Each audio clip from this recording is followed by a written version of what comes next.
Time to get real. I want to see some crazy whiz-biz. What's the magic made out of, ding dong? I want to see some of that whiz-biz. This castle is in unacceptable condition! Unacceptable! Mathematical! You can't like that. Bacon pancake! Welcome back to WhizBiz with Alex and Eric, the best podcast being recorded in this apartment complex today. I am Eric. And I'm Alex. And what is this podcast about, Alex, again? This is a podcast about Adventure Time, the children's TV show, wherein two people with extreme interest in wizardness talk about the occult and weird aspects of the show, often not finding any, and then just talking about what happened to us in the previous week. I mean, honestly, like, these two episodes, one of the things that happens in Adventure Time is it has sort of like, it appears to be a children's show, but then it has these sorts of like adult themes that happen in there. Yeah. And these two episodes, I think, are really, really loaded. I'm talking, of course, about season 6, episodes 1 and 2. Alex, welcome back. It's season 6 of Adventure Time. It's season 6 of our podcast. We are killing it with all of these seasons that we have seasoned. Yeah, we definitely kept like a really regular schedule, like stem to stern. I'm going to give you a small, like, this is like a compliment to us in comparison to another show I do. So I just recorded a podcast last week after a 7-year hiatus that we never actually announced the end of the show. Wait, which podcast is that? The Inanimate Carbon Pod, which was me and Lily and I's Simpsons podcast. And I was looking to start another show, and I wasn't really sure. And Lily was like, hey, we could try that again. I'm like, oh, yeah. So we opened the show. I'm like, hey, sorry, things got in the way. Yeah, it's been. And we looked it up, and I think it was 7 years since. 7 years? Yeah, I think. Oh, that's amazing. Yeah. Was it good? Do you feel good about it? Yeah, it was fun. I think it's going to be. We're just going to record a bunch of them and then start putting them out because I can't imagine we're going to keep any kind of regular scheduling. So, but yeah, it was fun. We talked about all the awkward guest appearances of The Simpsons and spent a lot of time talking about the Elon Musk episode and how Elon Musk is a pile of garbage. Elon Musk is a pile of garbage. Yes. I feel like that can be our official stance for WhizBiz. Yeah, official WhizBiz stance is Elon Musk is a pile of garbage. Eric, how have you been since the last time we recorded? Well, this whole year has been a little bit of a shit show in my life. I'm doing better, but I've had more challenges that I haven't told you about that I will tell you about later, but not while we're recording. But I did have something really fun happen yesterday. All right. So there's another podcast that called Around Grandfather Fire, and it's sort of like a pagan heathenry podcast. And one of the hosts, this fella named Snow, or at least that's his online name, their online name, they're visiting town from England, and I got to hang out with them, and we went around and, we visited the Hideaway and a brewery and some beer nerd places and got some food and just had a really nice time. Oh, nice. Yeah, Snow's wonderful. It's a great podcast. I encourage you to go check it out. I was a guest on there maybe like last September, October. But there are also lots of other cool guests. It's fun. Around Grandfather Fire. This is probably not as weird as one would think because I live in Portland, Oregon, and the I live the life I live. But I also know a heathen pagan person named Snow. So, or at least used to know. They used to hang out at the same bars as I did a million years ago, 10+ years ago. That's funny. That's funny. Well, my Snow kind of looks like a cross between like Mark Bolan and Jimmy Page. Like, oh yeah, young, rock starish, unreasonably attractive, and also a very nice human being. Yeah, also dead for 40 years, one of them. Possibly, but yeah. No, the one I knew was very much imagine a guy named Snow, and that's what he looked like long white beard, like really just doing the full like Just Like- sort of like I'm almost Santa Claus. Yeah, like so much to the point it's like, man, you're trying real hard to get this whole snow thing across. No offense if anybody out there knows snow. I'm sure you're a lovely man. I remember the few conversations we had. Well, I like that seemed there's more than one Snow. actively okay. Yeah, there's Yeah. also the Canadian rapper Snow who did the hit song Informer from circa 1994. Well, I am completely ignorant of that particular Snow and that particular song, and I guess we're gonna have to play it on the jukebox later. Yes, the key takeaway is he likey boom boom deow. I don't know. Cool. He says words really fast, and he goes like Informer, I like you boom boom down. It sounds kind of almost reggae-ish. the way Yes, you did it. he's very like white Canadian guy, kind of trying to do like a patois, right? Like a Jamaican white patois. Canadian reggae rap. It's not full reggae, but it's certainly appropriation. But it was like the 90s, so I don't think we really had like the full nuanced understanding of appropriation. And Yeah. Canadian, so like Canadian? like a little bit, you get points added to your total of like, yeah, you're Canadian. Yeah, It's all right. He's probably really nice. You're from Toronto. I mean, he was a rapper in the 90s, so one presumes he's well dead. Yeah, probably. Well, I mean, anyhow, wait. Snow the rapper. Wait, we're gonna find out. Okay, Snow the Snow rapper. the Rapper 2025. Snow, musician. He's a Canadian reggae musician. Oh, 1992 hit. My mistake. 7 weeks at #1 on the U.S. Billboard chart. Wow. Okay, so I probably heard it. He seems very much He's alive. still alive. Snow in 2019 looks like somebody that used to be a rapper in 1994. Well, hold on. So scroll down to the end. Like, what's his career say? Is he still making stuff? 12 Inches of Snow was released in 1992. Oh my God, he made a dick joke out of And- Snow. That looks like that. Wow, 94. he's got a huge Wikipedia page. 12 inches of Wikipedia. Oh no, here we go. 96. Murder Loves See We Dem Na No We relieved to Juno for best reggae recording. Huh? Snow followed up Murder Love with an album named after his daughter Justus, Justuss. Oh, that poor The first that poor single, girl. Boom Boom Boogie, took Asia by storm. 97, the Oh. single. 99, Snow reunited with MC Sean. You got to keep going. Look, what's 2000, that? 2013 through president.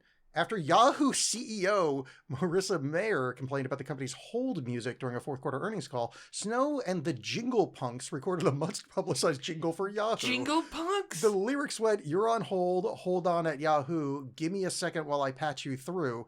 The verse goes, the first verse, "The CEO didn't like the hold music, so Daddy Snow wrote this jam for you." Wow. Okay, 2017, Snow was awarded the SoCan Classics 100,000 radio performances in Canada for commemorating more than 100,000 times his music had played on radio. 2019, Puerto Rican Daddy Yankee released the reggaeton and dancehall Con Calma featuring Snow. All right, so he still seems to like do stuff a bit. I kind of feel like that Yahoo hold music thing makes him pretty fun. I'm pro Snow. Possibly. Here's what I took out of that. 7 weeks as #1 in 1994, back when they still made money. 1992. Or 92, yeah. Yeah. Back when musicians still made money, means that dude is made of cash still, unless he Yeah. got a drug problem at some point. Right. Because they just gave you I money mean, back then. Oh, yeah, Snow. I didn't think about that. I mean, Oh. what do you think he was referencing? I feel like it was probably a double entendre, you know, the connection between rappers and cocaine, and then the connection between Canada and Snow. Yeah. Like, that's kind of clever. Yeah. And 12 Inches of Snow, claiming that he's, I guess, well endowed as a white Canadian man. That's a great triple entendre. Yeah, I don't know if I can like him after finding out that the name of that album was 12 Inches of Snow. I kind of think that's clever. I don't like it. I feel like we should probably call this episode 12 Inches of Whiz. Yeah, I think 12 Inches of Whiz might be 12 Inches of Whiz. Yeah. Well, the last episode that we recorded dealt with so much lemon hope and lemon grab. Yeah. And we hated it so much. And Wasn't good. Even recording the episode itself felt like a very cursed thing. Like everything kept getting in the way. So I'm really, really glad that we get to kick off season 6. Season 6 is just cool. Yeah, Like we like season 6. Like Martin Mertens is sort of the ongoing problem in this season. And I love that we've sort of come around to that. And I love that the Lich finally gets defeated. And in such a cool way. Yeah, well, theoretically. theoretically cool. No, theoretically that he's defeated. Right, I guess. Now I'm sort of thinking about like. Well, he's one lich of many in the multiverse, right? Right, so in Fiona and Cake. He's the lich again. Because assumingly that baby gonna die and turn back into a skeleton boy lich. Eventually, yeah. Yeah. But, you know, Finn and Jake will be long gone by then. Oh, yeah, that's true. Yeah. Fiona and Cake have to deal with him. Yeah. But the one in Fiona and Cake, the lich in Fiona and Cake is from a different universe, isn't he? Yeah, that's what I mean. So it's like Yeah. it's an empty win. In a way, it's an empty win, but it's at least a win.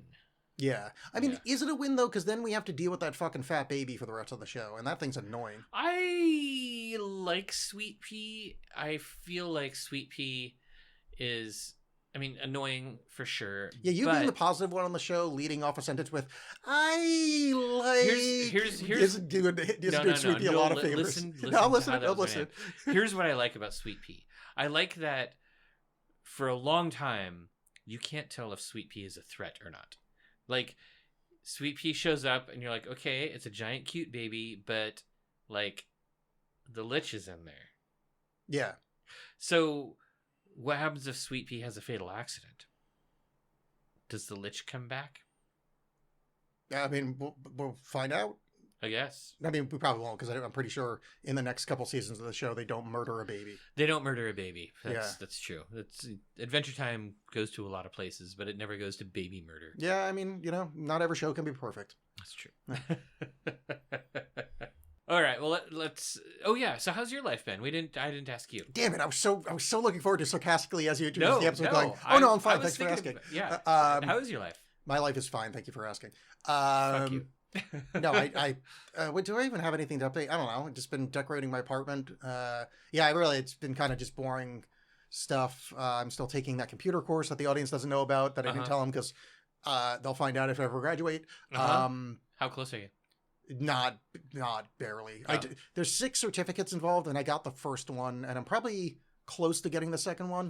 But that's not. I probably should have been done with the whole course by now. But turns out a full-time job plus like mental health disorder doesn't lead to being very good at optional school. Yeah, I could understand that. Yeah. I mean, I'm not very good at non-optional school. Yeah. Oh, here's something I can tell the audience about. Interesting discovery by yours truly. Is it 12 Inches of Alex? I mean, I could dig up another 10.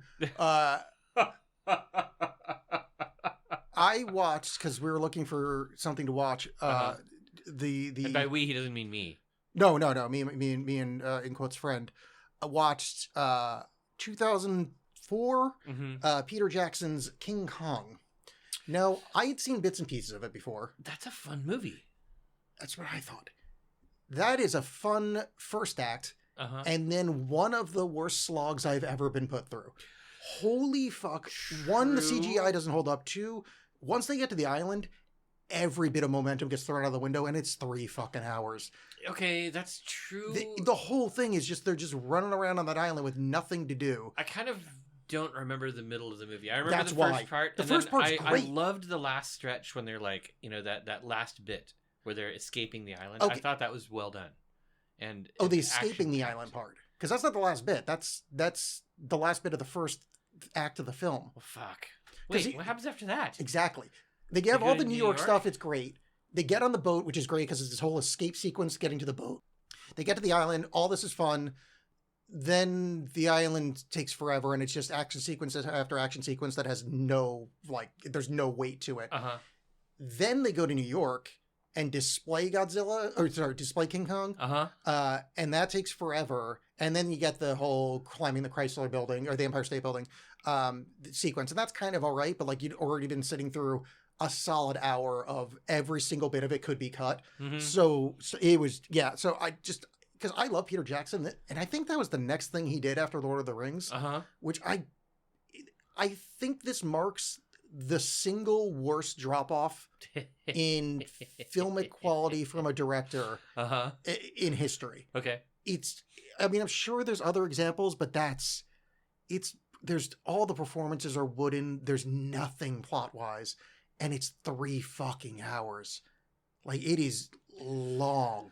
Well, so you said it came out in 2004? I think it was 2004. Right. Or if not 4, it's 5. It's like right there. I saw it, but perhaps my memories of it are clouded by time, and it's turned into a better movie in my memory. That's what I did. Yeah. And maybe this is why I didn't watch it again. Yes. So I remembered, like, I'm like, oh, that movie was fun. Mm-hmm. And the fun part I remember was they're running around New York, they get on the boat, and then, like, yada yada, the guy falls off the building. And I guess my brain yada yada'd the Like massive trough in the center. Like an hour and a half of movie. Yeah, it's like literally half the movie. Okay. But yeah, not. I'm sorry, I didn't mean to like come Am I on gonna the go watch this again? Are we, so anyhow, you didn't. I feel like you really should have started off that segment with, "Hey Eric, you know what I hate? Monkeys." Oh yeah. I mean, it wasn't Godzilla's fault. He actually kind of liked. That's the It was few. King Kong. I keep saying that. It's. Did you watch Godzilla I've seen most of the Godzilla versus -1 Kong-verse. or whatever, the Yes. Godzilla prequel? God, that was so good. I don't disagree, but I don't think it's as good as people keep saying. Like yourself, Okay, it's fine. that's cool. I suppose you probably have a John and Alex Hate Stuff episode about it. I'm actually really bad. I remember if we did it on the show. Well, okay. Here's so, what I can tell you. I 100% have spoken to John about that movie. Uh-huh. Whether or not it was on the show, I don't think we did. So I want to talk about John and Alex Hate Stuff again because Please, available on all on all podcatchers. podcasting platforms. So go look it up, johnandalexhatestuff.com or whatever. Yeah, I think that still works. I saw that you guys released an episode about Craven. Yes. So I watched most of Craven. Whew. Good for you. Got to about 45 minutes before the end. Yeah. And I was like, oh shit, what time is it? I feel like I probably have to go to bed. Yeah. And then I was like, I'll finish watching it someday. And Netflix or whatever keeps reminding me that I haven't finished watching this movie. And I'm like, I'll just read how the ending goes on Netflix. I don't want to see this anymore. That dude, like, he was an attractive actor who made a great action hero. And, you know, it's cool that he got to do some superhero shit. But nothing in that felt like Craven. That movie sucks. You know, holy no, shit. Here's the thing: is Craven is in that movie and he's really good. He's Russell Crowe. Russell Crowe is Craven. Russell Crowe is Craven. The character, the hunter who gets high off of hunting and is very good at it. That should have been That Craven. should literally. That's literally Craven. It's the end doesn't improve. There's some funny stuff of how stupid it is that happens, but it's not that movie is. It was funny, like right when I was deep into comic books, I was a huge Spider-Man fan. I collected all the Spider-Man stuff that was coming out during that time, and it was right around the time of I can't remember the name of the storyline. The Last Hunt. That's the famous Craven Craven's Last one. Hunt. Yeah, it didn't actually have that storyline at the time. Like they applied that later, but no, I think it was. I think the title of the book was called The Last Hunt, isn't it? Well, yes, but the book came out later. And before it was serialized across all. I thought. Okay, no, I got you. I thought the name of you know how they say on the cover, like Spider-Man, Craven's Last Hunt. I didn't realize that was only in the omnibus only or whatever. In the omnibus, Okay. but when it was happening, that was right around when I started like really seriously collecting, like late 80s, and it was so dark. I fucking loved it. It was so gritty. It was so grim. You know, like Spider-Man spends like basically 3 months of comic releases buried underground, you know, alive, you know, and he finally managed to claw his way out. And then when he's finally able to claw his way out, Craven has captured one of the Spider-Man's enemies that he wasn't able to defeat, and like lets him loose, and Spider-Man he's just getting his ass kicked so hard in that series. I loved that storyline so much. And then a little after that, Todd McFarlane started drawing The Amazing Spider-Man, and I'm getting things mixed up a lot, but the guy in the Craven movie who could like hypnotize you for a couple seconds. Yeah, I don't remember his name. The Professional or something. Really, The International. The International. I don't know. It's not a really great I'd ask name. John who that was. Apparently, he's a real comic guy. He is, Yeah. and he was also in. I also collected the Spider-Man comics that he was in. Yeah, and it was a great series where it was like all these like super powered crime lords in New York City. So, you know, there was Kingpin, there was Silvermane, there were a couple other guys, but like they would be hiring these like high tech hitmen and assassins to try to take out like Spider-Man and Daredevil and shit. It was a great period to be a Spider-Man fan. Spider-Man really went to shit in the 90s, but in the late 80s and very early 90s, Spider-Man was gold. I got the tail end of that. I started collecting in like 91-ish. Yeah. So like the McFarlane era Spider-Man is where I Mhm. showed up, and I really liked those. And then I actually was reading when they started to like not be as good and like overstretch the title, and they made like Yeah. the fourth Spider-Man like title, and it was that was McFarlane's baby. Yeah. I was reading those ones. It went downhill after that pretty quickly. yeah. I remember it but started. yeah. I'm like, what happened? These were used to be good like a year ago. Yeah, I know. Anyhow, so I really had high hopes for Craven, and honestly, the people who made Craven, they really could have just used that storyline. Like, just have Russell Crowe be Craven and just have him come in and Yeah. like beat up Tobey Maguire or something and bury him alive. Everybody wants to see Tobey Maguire buried alive. So here's the issue. Just really quickly, you can listen to more of this on John Alex 8 stuff. But Okay. Sony owns the rights to Spider-Man and the Sinister Six and all of them. Uh-huh. However, they're lending the rights to Spider-Man to Uh-huh. Marvel, which is why Spider-Man can't show up in Morbius, can't show up in Craven, can't show up in any of that stuff. Shitty. So that's why Like all those Venom movies, without Spider-Man. Yes. That's fucking. that's why all those bullshit. movies kind of hint around Spider-Man, and Uh-huh. but like Craven, slightly spoiler for the end, they're kind of setting up Sinister Six again, like Uh-huh. his brother's the Chameleon. You got the international guy, where the fuck his name is, Perfection. Uh-huh. That guy. Doesn't he die? Who? He dies in that movie.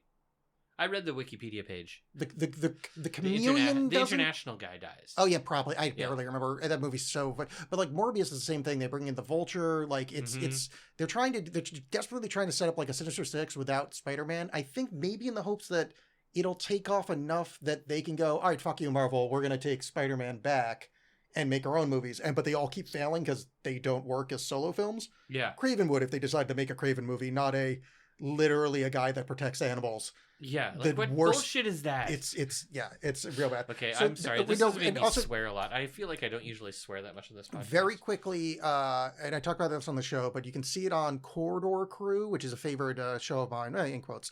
It's a YouTube channel, and they do like great and bad CGI, and they do Craven one episode, and they show the reshoots. And at one point, the lady, what's her name? Domino? No, Mysteria. Domino. Isn't it Domino? No, Domino's the one from Deadpool. Oh, shit, you're right. Whatever her name is. Calypso. Because they say her name Calypso. 1,400 times. Yeah, but yeah. at one point, they have her still head, and they have a CGI mouth of hers moving. Why? I guess they couldn't afford reshoots or something, and they needed her to deliver dialogue. But you see just the mouth moving; the jaw doesn't move at all. It's so, but yeah, it's hilarious if you look at. It's a Corridor Crew, strong recommendation. Yeah, it's fun. Okay. I don't think I'm gonna go back and watch the end of Craven. No, I honestly, it's- there's nothing compelling. It's somewhat funny. Spoiler alert: when Russell Crowe gets eaten by a bear, that's kind of funny. But like that's about it. I did watch also the third Venom movie. Oh, I didn't get around to that one yet. Don't. And by that, I don't. You're fine. Don't ever watch it. Yeah. There are some good characters in it, but so much of that movie doesn't make sense. I was watching it and just being like, how did this?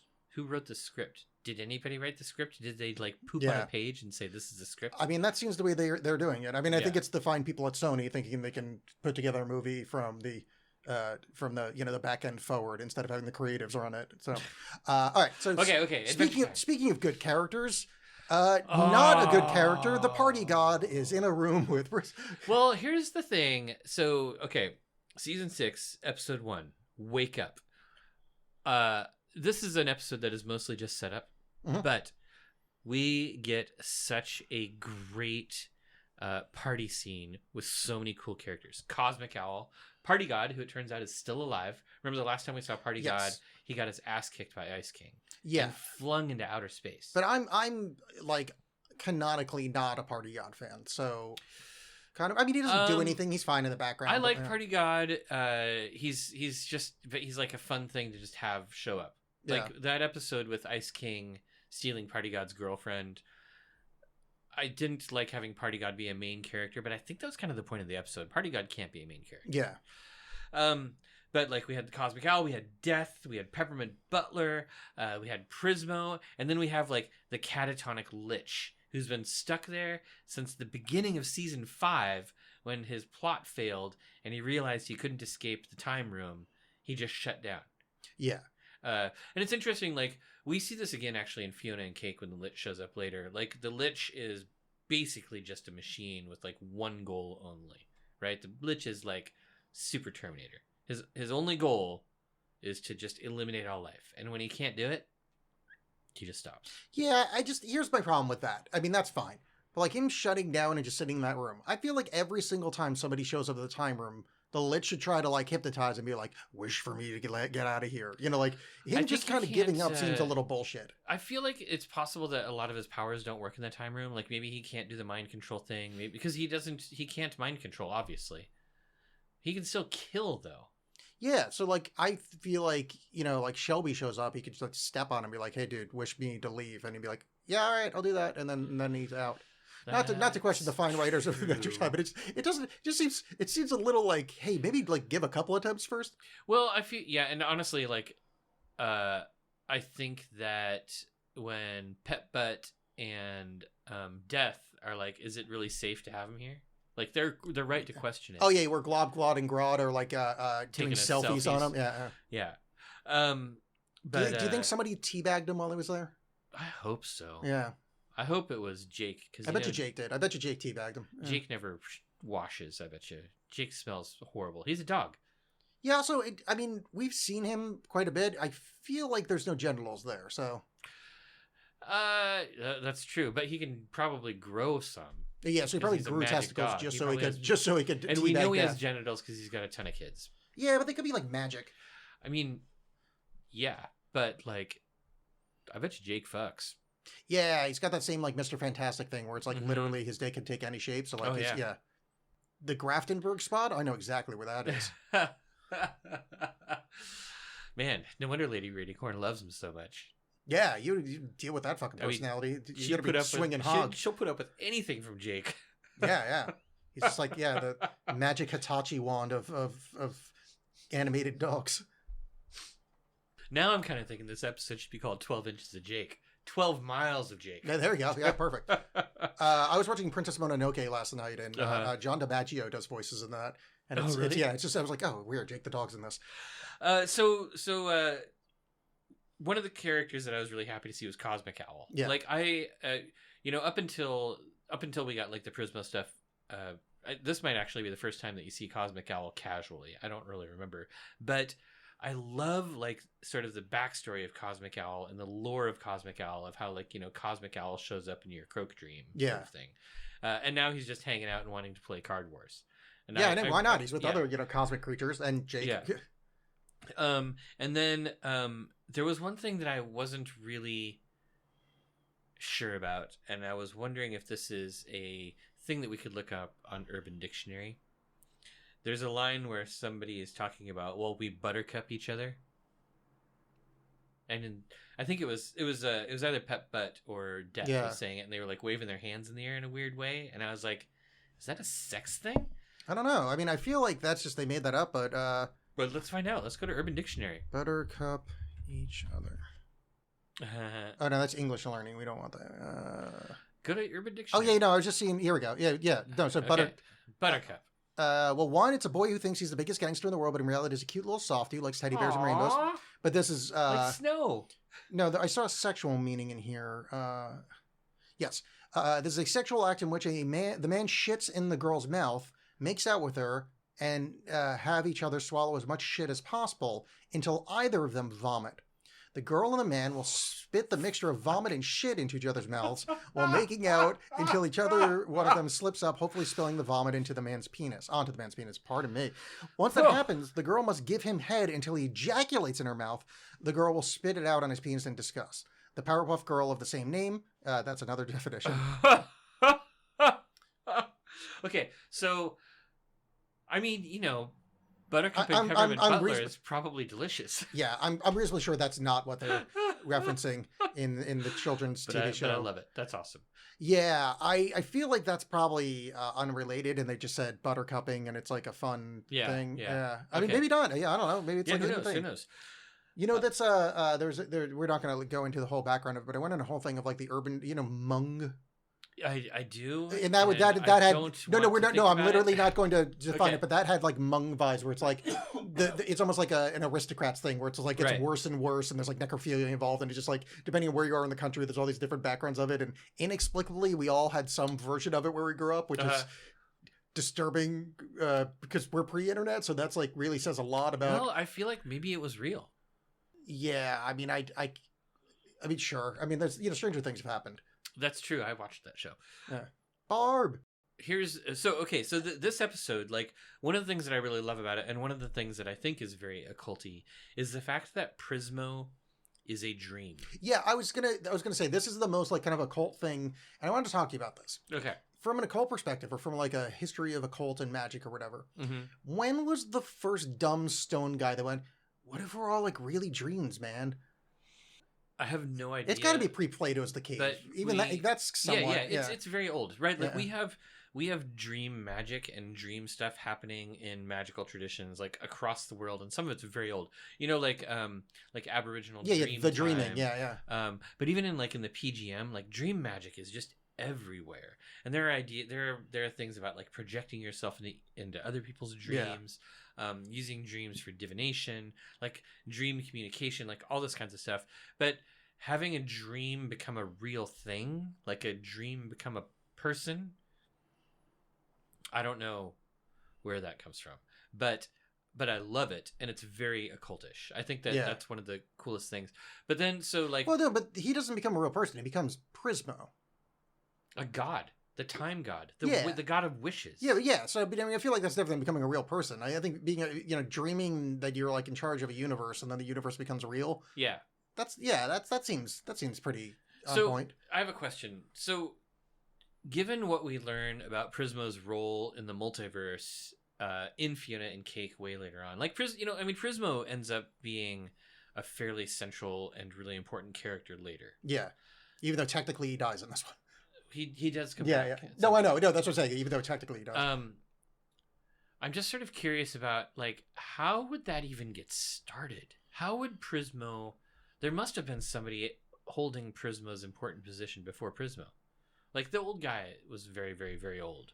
Yeah. When did he fall asleep? Oh! I have a theory. All right. He was the first person to ever sleep, the first person to ever dream. Prismo is the first dream. Okay. What I do mean, you that works. That works for me. I also the sleeping guy does have a somewhat indigenous Australian appearance. He does. That's true. Maybe that is a direct, the dream time and the dreaming reference. Yeah, that very much could be. Yeah. Yeah, I don't know. Maybe it's like all those those lazy writers that go, "We were here before the universe. When the universe first arrived, we were there the day before." Like that thing where it's just like, well, we know that we can't think of a real thing to write, so we're just gonna say this easy thing. Well, we know that the Lich is that old. Yeah. Right. So it's revealed at some point that the Lich existed before the universe and was there when the universe was created. Yeah. So it's funny that Prismo hadn't encountered and imprisoned the Lich before, I suppose. Oh, yeah, that's true. Yeah, maybe it's just a title that's handed down. Yeah, could be. Yeah, like maybe it's a job he has to apply for. Yeah, I wonder how I become the Wishmaster. I want to be the Wishmaster. Yeah. We should both apply. Yeah. How about this? If one of us becomes the Wishmaster, the other one of us can be Jake the dog. I was thinking the other one hunts and kills them, like the movie The Wishmaster from the 80s.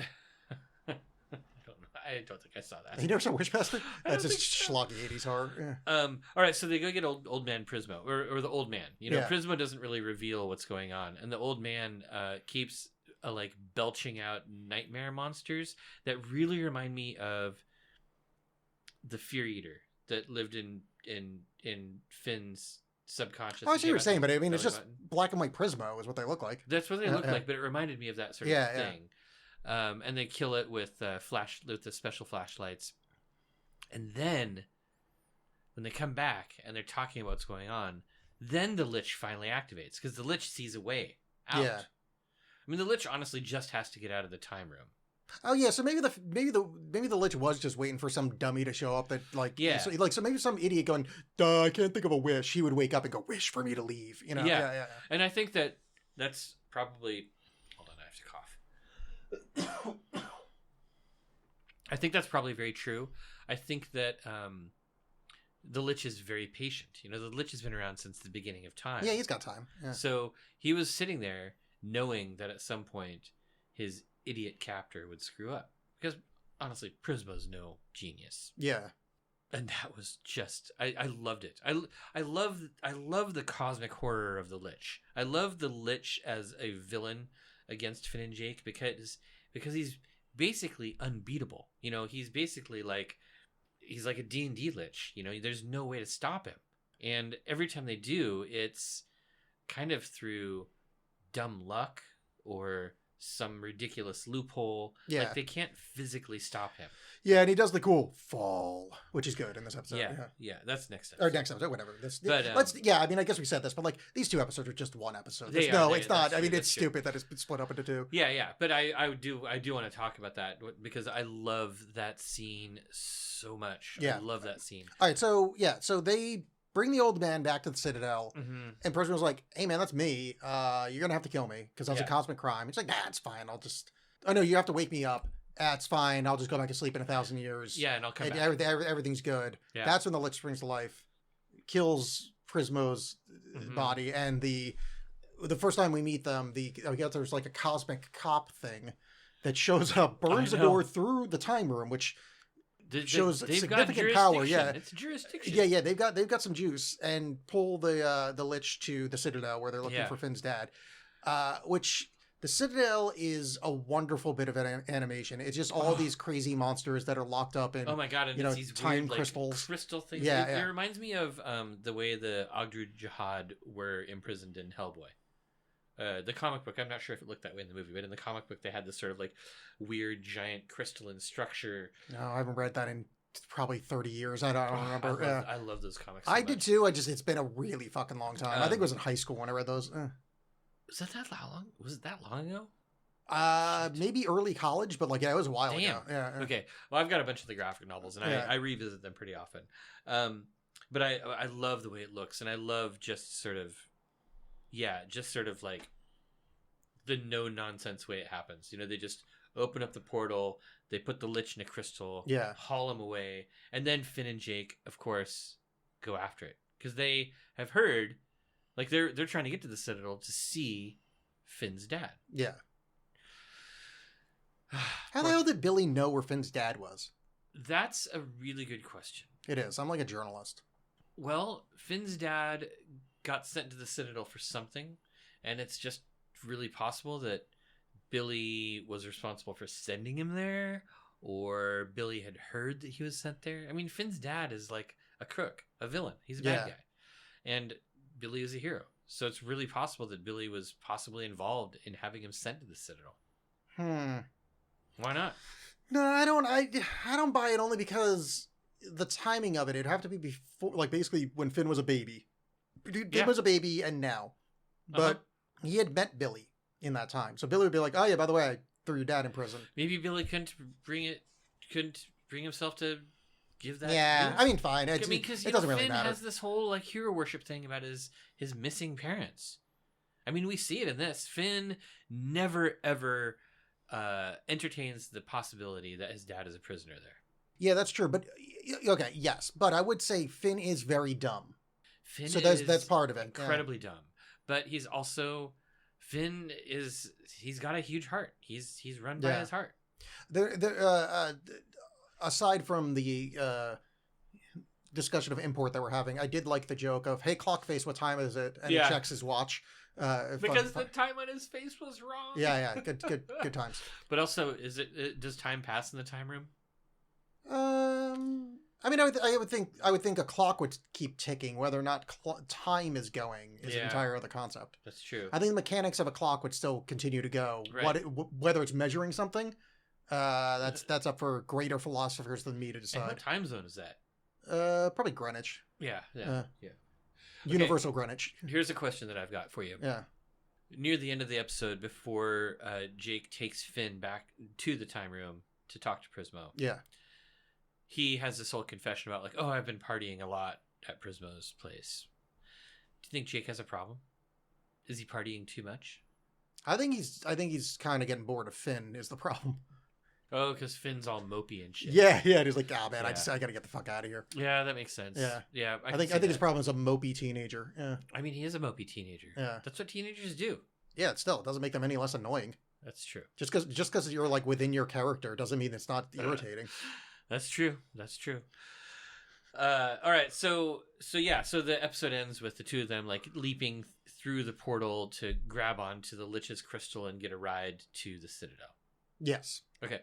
I guess I have a couple of interesting notes about this episode. please. First, this is actually a part 2, right? Part 1 was Billy's bucket list. Oh, that's true. This Yeah, is yeah. a direct sequel to Billy's bucket list. Yeah. Because it was kind of interesting. We had 2 episodes, like the season finale for season 5 didn't have Finn and Jake in it. It was just Lemon Hope. That's true. Yeah. The Finn and Jake were just like very minor characters. So this is a direct sequel to Billy's bucket list. And then another thing that's really interesting, like we see it when they're taking all the selfies and stuff, there are smartphones now. Oh, that's a good point. We haven't really seen smartphones in Adventure Time very often before this. Like there'll be phones and sometimes mobile phones, but this is the first time that we have smartphones that can take selfies, I think. No. No? Didn't Jake take a picture of his dick and send it to the Lady Rainicorn once? I feel like you've been watching a No, that happened in different Adventure that happened in Time. an episode. I think Jake was sending. Oh no, he sent like a VHS of him getting sexy. Yeah. I was okay, yeah. That's Yeah. what I got conflated. Because like I know he sent sexy stuff to Lady Rainicorn. I'm Right, just like I'm in my yeah. modern brain of. But like, it wasn't yeah. it wasn't a smartphone. Yeah. No, it's I'm forgetting that I'm like an anti-Luddite. I just forget technology of the past. Anyhow, I know this is a setup episode and it kind of feels like a setup episode. There's a lot of fluff to kind of like get things grounded.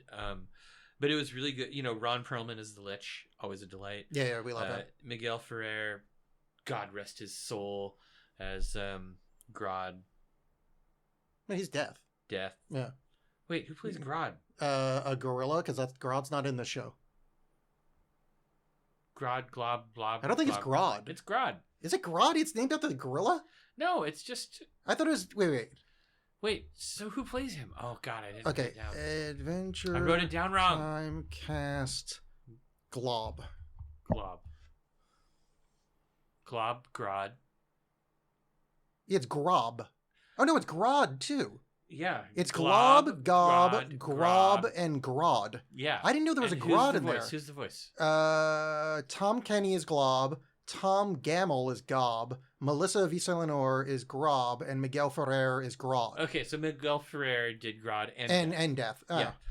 And then Clockface was voiced by Todd Herpich, who's actually one of the writers. Oh, okay. Time. So I think this might be one of the only voice things he's done. So that's really all I've got for the episode. So I think it's time for a segment. Okay. What We have- segment? Well, what I would like to ask you, Alex, as my dear friend and perverted wordsmith, Okay.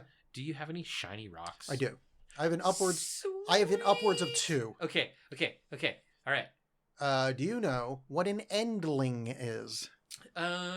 Is an endling... Okay, here's my theory. Okay. You know when you're reading like one of those fancy books and you get to the end of the book and on the last page there's like that little weird flourish at the end, little Yeah. print flourish? That's an endling. Oh, you fool. That is not, in fact, the answer.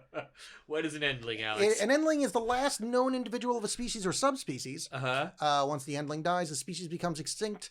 The most famous example of which, actually, I'm going to start clicking examples, and okay. I don't know if he's on there, but the most famous example is Lonesome George, which is the last known version. It's like a subspecies of Galapagos turtle, or like large turtle.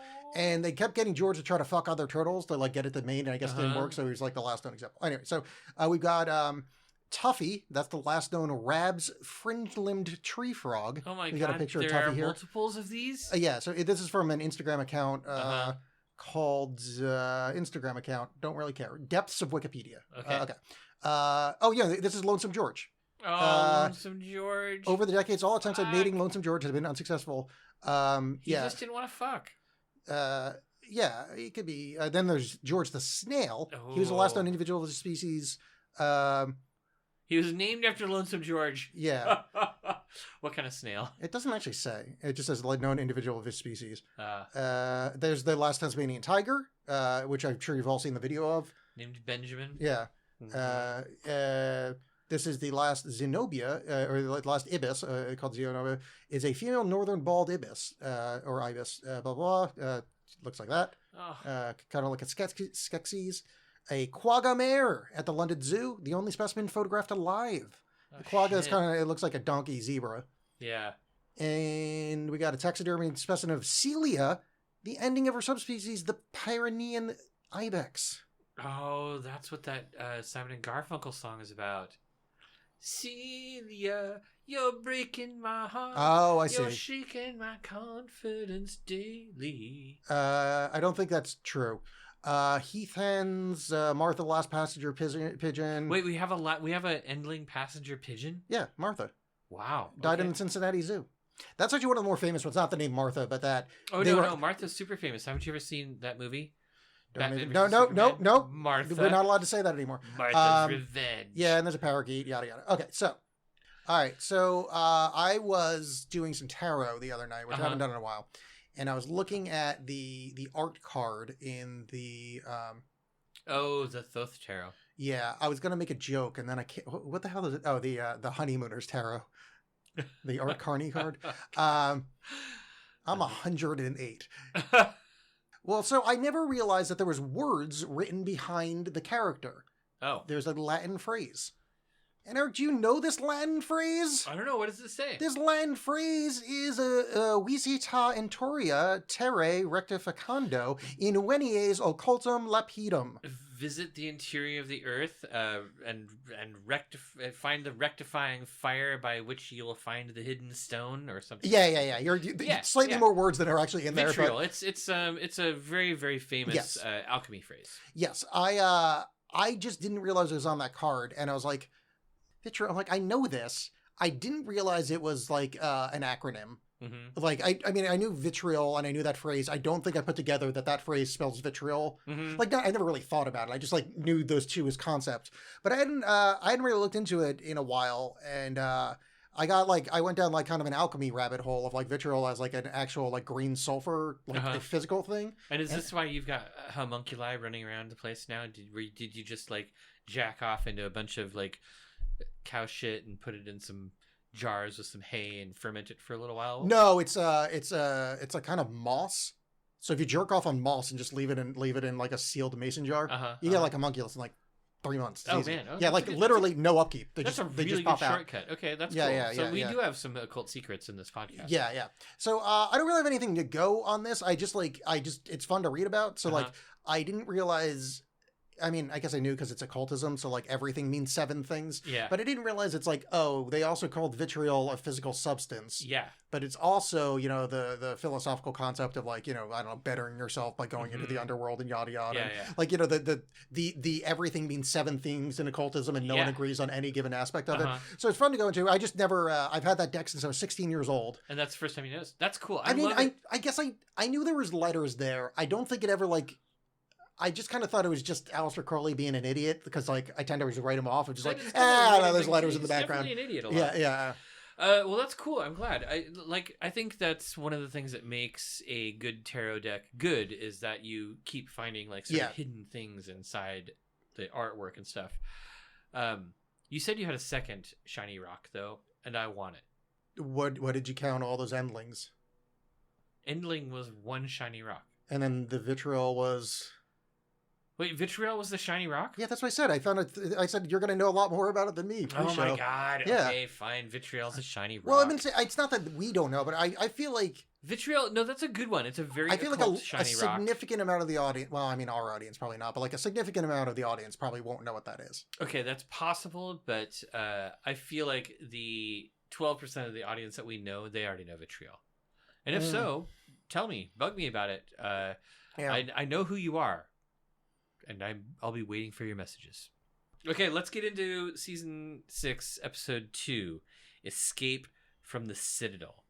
I really love this episode. Like, this episode, it's packed with action.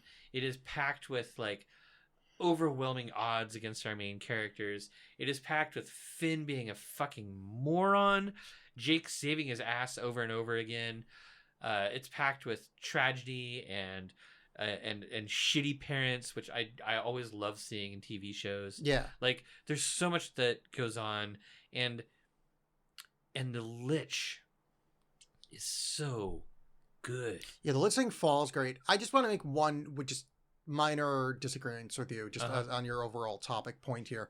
I don't think it's a good episode. I think it's actively not a good episode. I like the whole thing. No, hold on. No. No. Let me finish my point. No, Let me finish my point. Okay. Because I do have a point. I'm leaning towards it. You have to hear the whole thing before you disagree. Probably will anyway. It doesn't work as a standalone episode. It only works if you watch the other episode first. It is not. This is not a complete Alex, episode. Okay, I agree with that. Yeah, That's true. Therefore, doesn't make a good episode. It's an enjoyable piece of but art. now hold on. Both of these episodes were aired on the same night. They are basically. I don't blame the makers of Adventure Time. I blame whoever put these out on streaming and on DVD box sets. This should have been one episode. It does not work. Agreed. I agree. Because I think that first episode also doesn't work as one episode. Okay, I agree. Yeah. I agree. They should be. They should be one episode. Ha! Audience at home, that is how you win an argument. Alex would be such an annoying lawyer. Please do not ever encourage him to go to law school. I thought about going to law school when I was younger, but when looking into it, it seems like 90% of it is paperwork.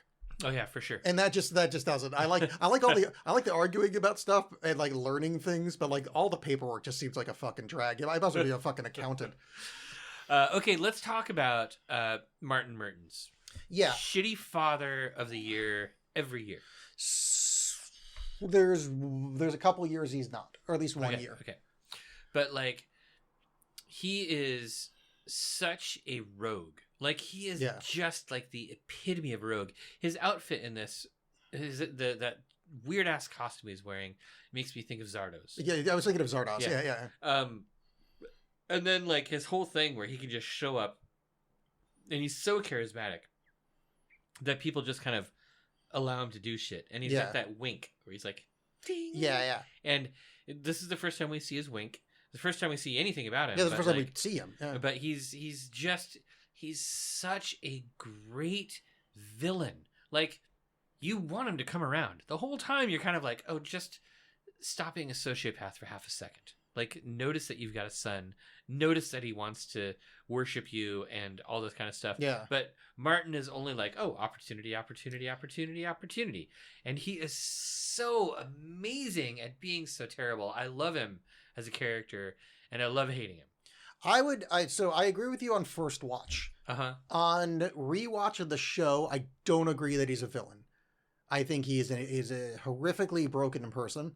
Well, that doesn't not make him not a villain. No, he's not a villain. He's a bit of a scumbag, but like he's not doing villainy. He's doing abandonment. He is. I guess he's mostly concerned. Like on first watch, he is. Like the first time you watch this, villain. There's no doubt. But when you learn why he's that way, it would be like saying Han Solo was a villain in the beginning of Episode 4.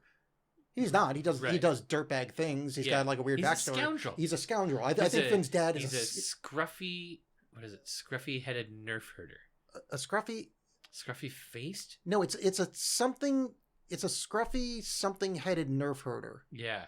Or something. Who cares? Anyhow. I mean, everybody listening, because I feel like I'm sorry that we got that wrong. As much as we say 12% of our audience knows vitriol, Everybody given the nerdity of this, Wars. I think everybody but Chew knows Star Wars, or at least that line. Yeah. Moof milking. It's scruffy moof milking nerf herder or something like that. Scruffy head. There's moof milking in there. Fuck. What the fuck is moof? There's moof milking is 100% in Star Wars. I may have the wrong thing. It's a moof milker is an insult used in the galaxy referring to a stupid person. Wait.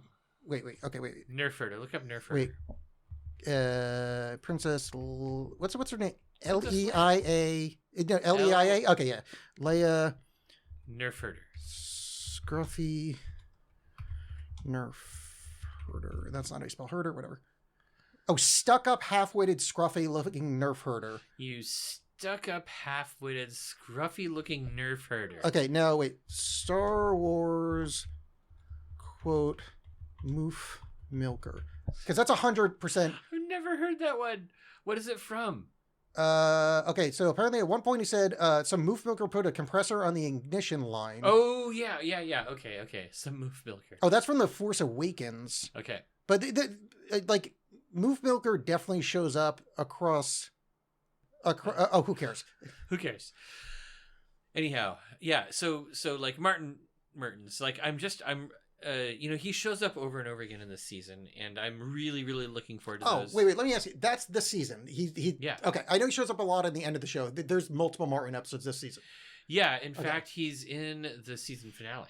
Okay, cool. Yeah, so he's part of the Comet story arc at the end, I believe. Yeah, I don't doubt you. I just don't.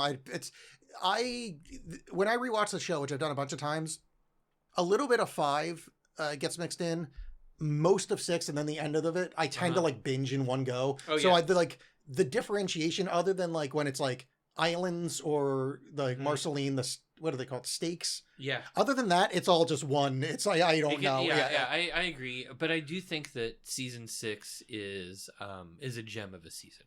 Yeah. We're gonna have a really good time with it. This is one of the best seasons.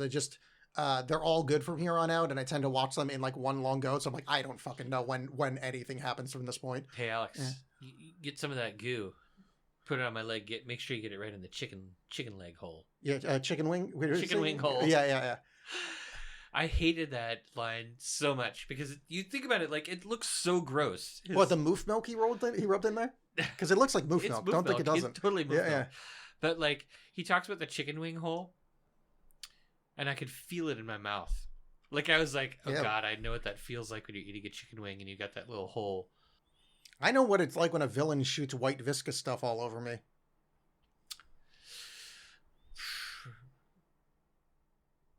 I meant cum. Yeah. You got that? Okay, sorry. I was making sure you picked up what I was going for. Yeah. Yeah. I got that. But Okay. like I loved that line and how grotesquely visceral it was. A lot of stuff in this episode, like the Lich being able to like breathe out his death vapors while he's still Yeah. So this trapped. is something to talk about here. The space cops, for lack of a better word, because I don't remember what they called the them. Guardians. The Guardians. They have some kind of crystalline structure that they can keep all the worst villains in the cosmos in those crystals. Right. Presumably, they know about the worst villains in the cosmos. They Mhm. would have to be familiar with the Lich. It's possible that they are, but you have to remember that the Lich predates them, and the Lich probably knows about them too, and he's probably like, I've got a contingency plan for this, and it's part of his plan. That's what I mean. But if it predates them, that means they would know about them. Would he? Would they? I would think. I don't think that's necessarily true, because the Lich is the only cosmic villain. All the rest of them are just really bad dudes who do really shitty things. Okay, so what about this? Do you think that crystal stuff could have stopped Magic Man? I'm wondering about the power scaling on this crystal. Because if it can stop, like, they're like hinting that all of the think- worst villains in the galaxy are in there. I think it could stop Magic Man. But the Lich is just outside of that. Yeah, the Lich is so much worse than Magic Man. So this is where I'm leading you. I just did a little lawyering on you. Oh. Why could the time room stop him then? If that magical crystal shit by the Guardians who can break into the time room, as I referenced last episode, how could their technology not also hold the Lich, who is stopped by the very self-same time room? The time room only worked because there was no immediate action for the Lich to take. The Lich knew he was going to get out of the time room. The Lich was just waiting for the opportunity. Yeah, I mean that seems a little bit of a stretch. I don't think it's a stretch at all. I think that it's played out. I think you're milking the logic there. No, so I love Finn's dad showing up. I love that Finn's dad, there is no hint of goodness in him. there is no parental love in him. He at just goes, all. "Oh, that's great." He calls him Flint or something at some point. He forgets his name. His whole vibe is great. I love that voice actor. I think that's the guy that plays. He plays Gordon in Dodgeball. It's Stephen Root. That's Stephen Root? Yeah. Oh, that's not who I thought it was. I was thinking it was Steven Universe's dad, that guy who's in Oh, everything. no. He's got a similar voice to that. He Not does, one-to-one. It sounds like Steven Universe's dad, whoever that actor is, I could probably do a really good impression of Finn's dad. Now- They have that same kind of tonality. See, now, Steven Universe's dad is amazing. I love Steven Universe's dad. He's cool. It's because of the bald. Is it bald? Is it because of the bald? No. Oh. No. Okay. It's because of his van. He's got a cool van. Yeah. Cool fan. Okay. Yeah. Yeah. Okay. So let's talk about fall. Right. So The British call it autumn. it's true. Hmm. So the Lich breaks out and is facing I don't think the Lich has ever thought of Finn and Jake as his arch enemies, right? Yeah, they're just like annoying kids they run into Yeah. every now and again. But they are, right? Like they have defeated him more times than anybody else has. And Well, wait. I'm not trying to be Mr. Argumentative here. We have no way of knowing that. that's true. That's Because true. the thing is, like, if you're talking about like this cosmic, universal time scale, like that he could go, I'll just get caught for a few years in the timer. Who gives a shit? Right. He could have been caught by Mako or whatever the hell the Asian Finn was back in the day. That's He could, true. like I he mean- could be caught constantly, and it's just like, what I'll do is wait for them to die because they live about a heartbeat for me, Mhm. and then they'll be dead, and then I'll just move on with my life. And I think Billy probably defeated the Lich more than once. Yeah, that's too. yeah. So I think That's it's one of those true. things. Yeah. It's like I don't think anybody's his arch enemy because he's just like, I'll just He's wait for them to be dead. Like, Yeah. I guess if you're ever pissed off at a mortal, maybe he'd go, oh well, now I gotta put it like a scote of error. Yeah, I mean, I guess in a sense, like the Lich is inevitable, right? Like Yeah. the universe eventually will come to an end. Yeah, he's like He- Thanos. Yeah, so he'll be there.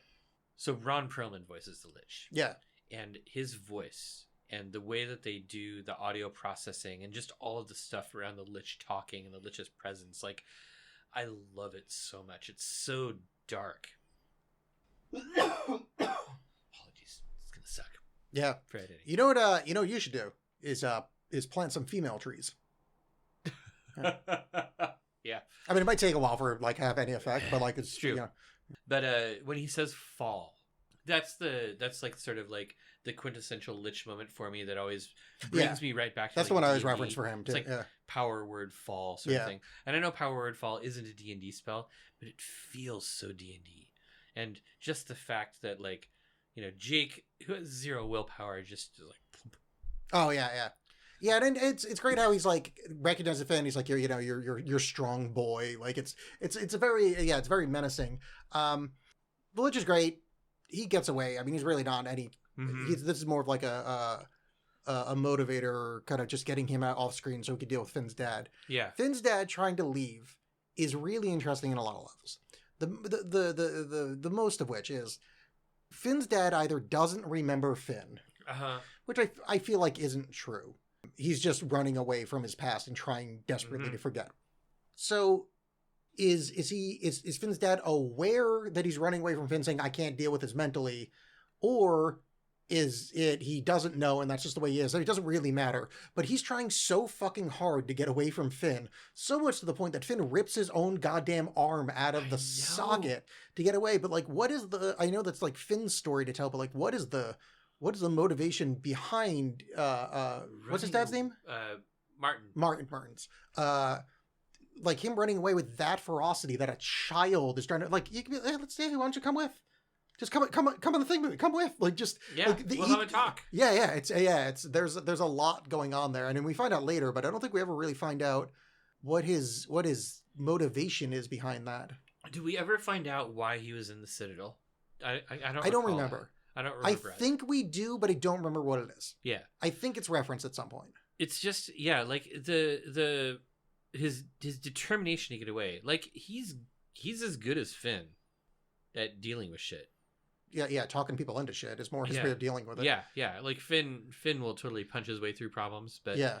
But Martin has his Martin own... has a great line. He's like, "Hey guys, you need somebody to lead you." Just Yeah, gives them the yeah. wake. So You all so need a great. leader? Yeah, Hey, you're a void caster. yeah. It kind of works too. Yeah. And then that last line before Martin disappears, like, hold on, what about air? And then he's gone. Oh yeah. But he lives, and we don't know how. But Finn, like the grass sword, really kicked into overdrive, and it was so much like Tetsuo, from Akira. Oh yeah. Like just that sort of. I loved that. I was thinking scene. Tetsuo the Iron Man. I'm like, what the fuck are you talking about? But yeah, you mean from Akira? Yeah. I really liked that. Yeah. Another cool line. Another cool thing Yeah. where I was like, I wonder what that means. When Finn was doing the goo on the Lich. Yeah. Like right after. Oh God, I loved how they sort of cut away from that, and they had like Jake watching and the shadow of the Lich's transformation happening, and you Yeah. can see all the weird tenderly stuff going on, and you're just sort of like, oh god, that must look awful. And Jake's just like, ah. Yeah. And then after it happens, Finn's looking at it and he's like, right in the doorbell. That was his line. Right in the doorbell. I'm not even sure. What is that, a belly button thing? It must be. Oh. Yeah, I don't think I understood what that line meant. Mostly because they're like, oh, that fucking baby's back. I hate that baby. I like Sweet Pea. Sweet Pea's cool. Ugh, I can't stand a baby Look, storyline. look. Because here's, you know what also Sweet Pea Real does? life babies suck, but you can watch a baby on a cartoon. I'd rather It's fine. take a real life baby. I like real Oh, life God, baby. real life babies suck. They're cute. No. This baby not cute, but also what it means is more fucking tree trunks, which I can't abide a tree trunks. Well, you're gonna have to. Tree trunks is way better than lemon grab. I will say this: I feel like we're gonna skip a lot of those episodes because it's a lot of tree trunks. You go like, "Oh, Sweet Pea, you're sitting there watching Sweet Pea being sweet." The whole episode is at this speed, being sweet, sweet Okay, pea, fine. apple pie. Let's talk about Finn's This arm is again. really interesting. Let's talk about Finn being interesting. Oh, fucking tree trunks. So Finn finally loses his arm. Yeah. It's been foreshadowed like 100 million times at this point, over and over and over again. Wait, no, I thought he already lost his arm and the grass sword grew back in its place. No. That hasn't happened yet. He hasn't lost his arm yet. This is when he loses his arm. Oh, that's even dumber than I thought. I thought he already lost his arm and the grass sword grew it back for him. No. The grass sword is on his arm. Yeah. And when he tried to get rid of the grass sword, it almost took his arm off. But now his arm is gone, and when the goo went in there, it grew a flower. Yeah. He never had a grass sword arm. Oh, I don't like that at all. Well, he gets a robot arm later. Yeah, no, I don't. I kind of thought the reason his arm snapped so readily is that So readily. yeah, that arm snapped against the weight of what a 12-year-old boy can hold with his non-dominant hand. He used the grass sword to turn his arm into like this giant vegetable arm. But it's being held against his other arm. yeah. So the only force that can be impacted on that arm is the weight of what he can hold with his non-dominant hand squeezing. Jake was holding on to him too. Yeah, still, I feel like that's not. Okay, fine. It's a cartoon. No, it's fine. I thought he had already. I'm wrong. He hadn't lost. I his just arm. kind of thought he had already lost his arm, and that's why that happened so easily. No, but we did see Farm World Finn, who had lost an arm. Yeah, I think it just kind We of saw, conflated those two. Yeah, What was the name of the Finn's past life show? Shoka, I think, or something like Shoka? that. Yeah, something Who had near lost there. an arm. Yeah. But so we'd seen like so many foreshadowings of Finn losing an Yeah. arm, and this is finally when it happens. And luckily the goo was there to help. But anyhow, I loved this episode. I thought it was a really, really good kickoff for the season. I'm really excited about doing the season. Yeah, no, it's good, except for all the fucking tree trunks shit that we got to deal with. Well, you know, We had such a break. We had such a break from tree trunks. yeah, but then we had to end up with some Lemon Hope shit, and I hated that fucking Yeah, that's shit. true. That's true. No, I mean, yeah, Lemon Hope's not great either. Yeah. The other thing is just Starchy for some reason broke a hole in the universe with a locomotive. The Voidcaster did that. Oh yeah. Yeah. The Voidcaster used Starchy. Well, why was Starchy on a train? Is that a normal thing? I don't remember Starchy being on the train. No. It was a train in the episode. No. I mean, But previous ever again. Yeah. No, I mean Yeah. previous or post this. I don't know. I don't remember Starchy being a train adjacent or any kind of engineer. I wish I could do Starchy's voice. I'd be like, Starchy really likes trains. Yeah. Yeah.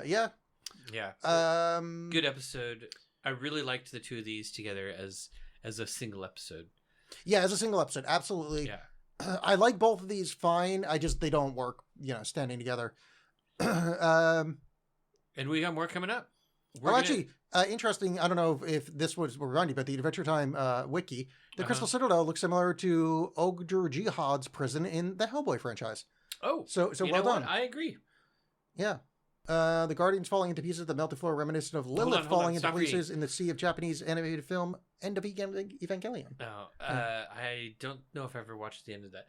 Another thing that I really liked, I thought that Ron Perlman's monologue as the Lich, like when he's talking to Finn and like telling Finn what's going to happen, it really, really brought to mind. Oh shit! I just forgot his name. Thulsa Doom. From Conan the Barbarian. It's the guy who did Darth Vader's voice. Yeah. James Earl Jones. James Earl Jones. Like James Earl Jones and his monologue to Conan right before Conan gets sent to the Tree of Woe. Like, Yeah, I don't remember well enough. oh god, I love that movie. I've seen it a zillion times, but it made me think of that so much. Just sort of this like the villain who just thinks he's on top of everything. That Yeah. the hero has nowhere to go. It's the end monologue. It's kind of like, I'm sorry that I am the one who's going to kill you, but it's inevitable, and here's Yeah. your death coming. And then, boom. Oh, it was so good. I loved it. Was such a good turnaround. I Yeah. really loved that. Also, low-key stupid of the let's just go back to everybody in the show being kind of stupid. A mortal being can wait forever if he wants to. Just wait 60 years. Finn will be dead. It's fine. Except that Finn keeps trying to stop him. It would, I mean, like, he could just fuck off to space for 60 years. That's He just, true. like, That's sit true. on the moon like the guy from Watchmen and just kind of like, all right, he's dead. He'll go back to the Earth now. Yeah. Yeah. I totally Go to agree. the other side of Ooh and fuck people up over there. I think it really shows that like there is a part of the Lich that's way too mortal. Yeah. Sometimes. And anyhow, we don't have to deal with the Lich again until Fiona and Cake. No, he comes back again, doesn't he? No. Are we sure about that? We have like some weird dream sequence episodes where I thought Sweet Pea dreams about the Lich. Would but it- no. I thought there was like that. I thought there were. Oh, yeah, I guess all the alt universe stuff happened. The stuff with the penguin already happened, right? No. Orgmalorg? No. that's No. coming up. Sorry, not the penguin, the dinosaur. The original Gunther. No, that's coming up. Isn't there? I thought the Lich was in that. Oh, maybe. I could be wrong. Yeah, it doesn't matter. That's a yeah. flashback. Yeah, it doesn't matter. Yeah. Yeah. Yeah. All right. So, hey, Eric, who won the episode?